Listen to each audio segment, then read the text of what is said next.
You know, my favorite part of going down to the Occupy Toronto protest was when I finally cracked their code. That is, if you just start saying the phrase, mic check, they will repeat after you, and it becomes a game of Simon Says. They will literally say anything you have to say. I found it rather zombie-like, a little bit cult-like, and helping me to understand the psychology of this is not just a fake doctor like me with my degree from the University of Port-au-Prince, Haiti, for $50, but a real psychologist who joins me now from Boston. I'm talking about Dr. Karen Ruskin. Thank you so much for being here. I call myself doctor, but you really are a psychologist who studies things for things like this. I'm glad you're joining us.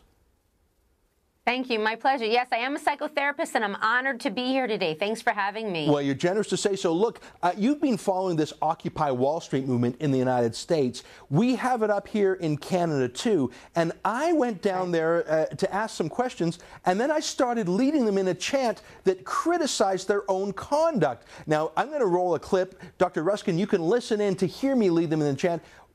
Warning to those listeners, I do use a swear word in the chant. Roll the clip, please. Mic check. Come with me over here. Mic check. Mic check. Mic check. Mic check. Mic check. Mic check. Mic check. Mic check. Mic check. Do you always kick people out who disagree with you? Or tell them that they have to clean up your shit, even though I don't shit in the park.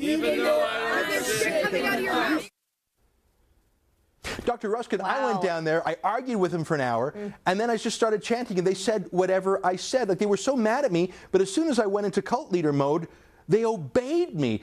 What kind of a mind does that, Dr. Ruskin?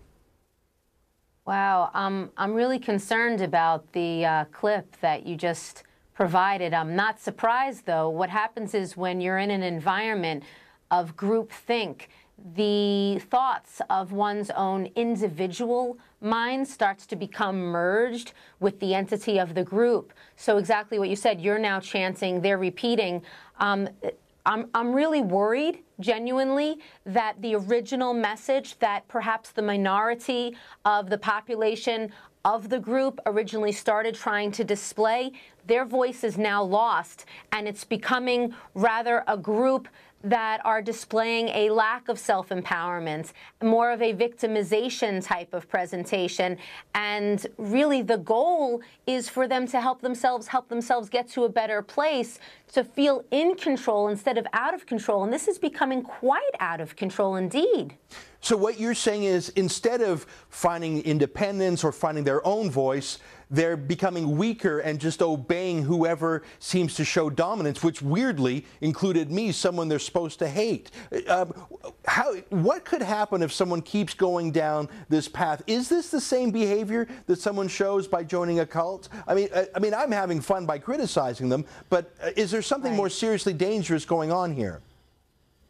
Well, the danger that I see is when a person does not believe that they have the skills and capability within their own self to grow and to enhance and to produce. When a person is feeling such a lack of work ethic and inner strength, and rather they become externalizers. Externalizers are people who look to others to not only tell them what to do, but to provide for them, looks to others to do for them. When you get to that point where you're externalizing instead of looking within, that leads you to feel out of control. And a person that emotionally is no longer feeling stable, no longer feeling grounded, feeling out of control, actually starts to feel emotionally unstable. And feeling a loss of control is one key aspect, key piece of the puzzle of what leads a person to feel depressed.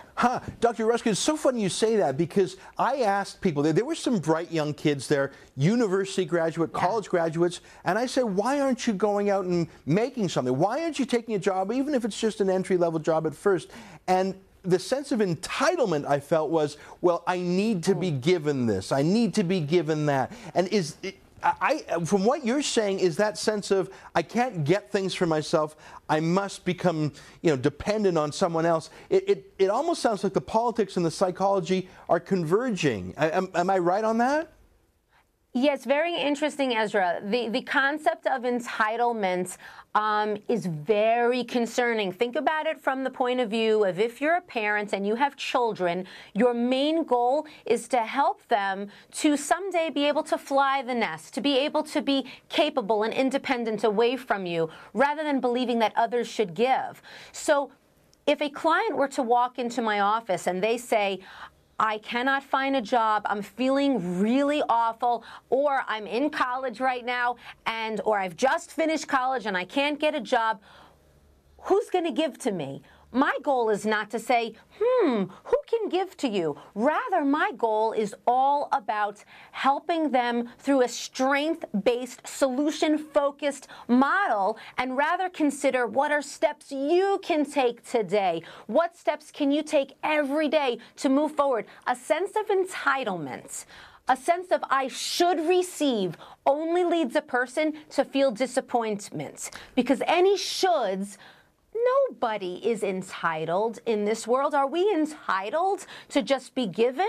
Or rather, are we here, are we born, and we have to work for what we achieve? Well, clinically, if we're talking from a therapeutic, psychotherapeutic perspective, if we believe we're entitled, we can never feel a full sense of self-confidence and inner self-empowerment. If rather we believe in ourselves and not self-entitlements, we will feel healthier emotionally, and that really is what my goal is. Look, I know there's some people that are not capable and do need help, but there are so many people out there Doctor, that are very capable. I'm so sorry. I've got to jump in. I apologize. We're about to lose our satellite time with Boston. I'm so glad you came on the show today. Suck it to him, my friend.